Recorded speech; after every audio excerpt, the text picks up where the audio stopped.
ao mais artístico e divertido canal do YouTube. Hoje a gente vai falar da série Ícones Brasileiros e Santos, do Cláudio Tovar, que mistura aí então o imaginário popular brasileiro com os ícones ortodoxos e a arte bizantina. Então, basicamente, a gente vai ver várias figuras dessa cultura popular brasileira, né? Esses nossos ícones nacionais.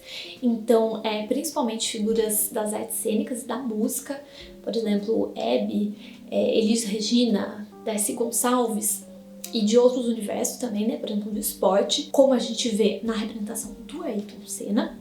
Então, esses ícones populares do imaginário brasileiro, que são representados como ícones ortodoxos, que derivam aí da arte bizantina, que a gente já falou um pouco aqui no canal. Então, basicamente, esses ícones vêm ali lá da tradição da Idade Média, dessa representação dos santos, né? E os ícones, especificamente, diferente da arte religiosa do Ocidente, essas representações de santos no Oriente, então lá desde a Idade Média, com a arte bizantina, elas têm um significado diferente da representação na arte do Ocidente. Então, no Ocidente, lá na Idade Média, essas imagens eram simplesmente para decorar, para instruir o fiel, para ter aí uma função de memória.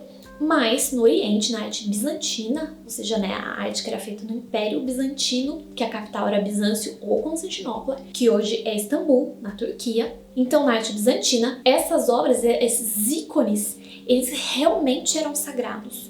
Porque então tinha toda uma explicação de que a representação do santo não era só uma representação. Então é como se a representação do santo estivesse recebendo emanações do próprio santo, vamos dizer, good vibes aí do próprio santo. Então esses ícones, eles eram realmente sagrados e faziam até milagres. Então realmente eram imagens aí sagradas e que não eram simplesmente representações, elas eram sagradas por causa da sua ligação com o santo que era ali representado. E a tradição ortodoxa, mesmo depois do final do Império Bizantino, no século XV, continuou. Então, ainda existem muitas representações ligadas, então, à Igreja Ortodoxa. E representações aí desses santos que seguem muito essa tradição bizantina. Por exemplo, o fundo dourado, que a gente vê aqui nessas obras do Cláudio Tovar. Então, o que a gente vai ver?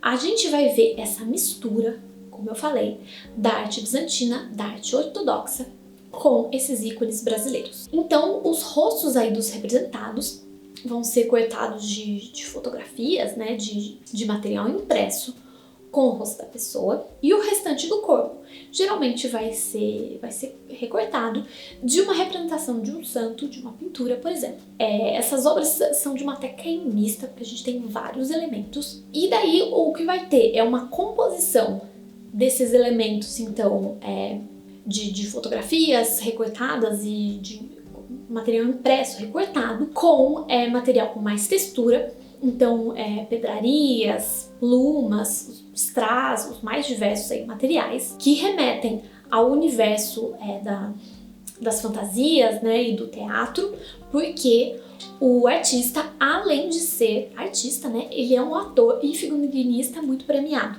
Então, ele traz aí para esse universo das artes visuais essa experiência aí dele nessa área do teatro e da produção de figurinos. E a gente vai ter também materiais tradicionais, por exemplo, folha de ouro e prata, sobretudo para o fundo, que esse fundo, então, dourado, ele está muito presente na arte bizantina e foi trazido também para a arte ortodoxa, que veio depois, e representa aí um não espaço, um fundo atemporal para a imagem divina, então, como se aquela figura não tivesse no mundo dos humanos, né, nesse espaço aqui do mundo que nós estamos, tá? Aí num local aí divino. A figura às vezes tá até meio flutuando. Então aí é como se esses ícones populares brasileiros transcendessem isso, a condição humana, para se tornarem aí lendas. E é interessante notar que grande parte desse material usado é material reciclado, né? Então, todo esse material impresso, vários dos pequenos objetos que são colocados aí para construir os adereços das figuras, né, são aí muitos desses materiais reciclados. E além de ser uma colagem, tem uma vontade aí de fazer algo que realmente tem textura, que realmente não tá só em 2 dimensões, que ela realmente tem elementos sobressalentes. Então, é como se fosse realmente um figurino. Às vezes a gente tem um adereço de cabeça que tem aí as mesmas pedrarias, plumas, etc., do que seria realmente um ornamento de cabeça, né? Um acessório aí, que seria usado aí, por exemplo, num figurino de teatro. E é interessante também as inscrições que o artista usou, né? Como é feito na arte bizantina. Então, por exemplo, a Hebe tá como Virgem Maria, como uma representação da Theotokos, ou Theótoco, que então significa mãe de Deus, em grego antigo, porque grego antigo era a língua do Império Bizantino. Então a gente tem aí um monograma na Virgem, né, que representam esse epiteto da Virgem como mãe de Deus. Então é Mater tu Teu. Então a primeira e a última letra de Mater e Teu. Porque era muito comum na arte bizantina ter esse tipo de inscrição. Já tinha isso na arte grega, que inspirou a arte bizantina, né? Então os vasos gregos tinham aí inscrições em cima da cabeça dos personagens, para você identificar que personagem que é aquele. Então, na arte bizantina, a gente vai ter, em cima da cabeça de santos ou imperadores, por exemplo, representados, a gente vai ter o nome ali da pessoa, para saber quem está ali representado.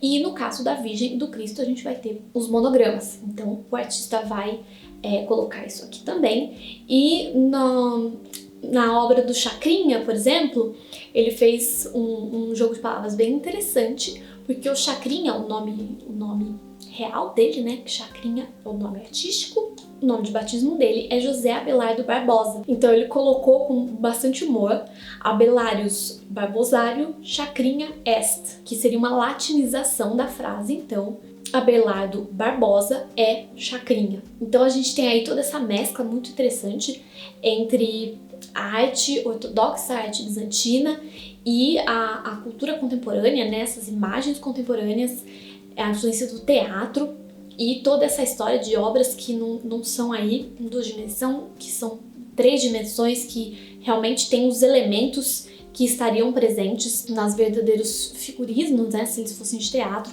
Então aí uma dinâmica de representação bastante interessante. Então é isso, espero que vocês tenham gostado desse vídeo. Se vocês quiserem ver mais obras dessa série, eu vou deixar um link aqui embaixo para vocês conhecerem mais sobre o trabalho do artista. Então é isso, beijinhos e até a próxima!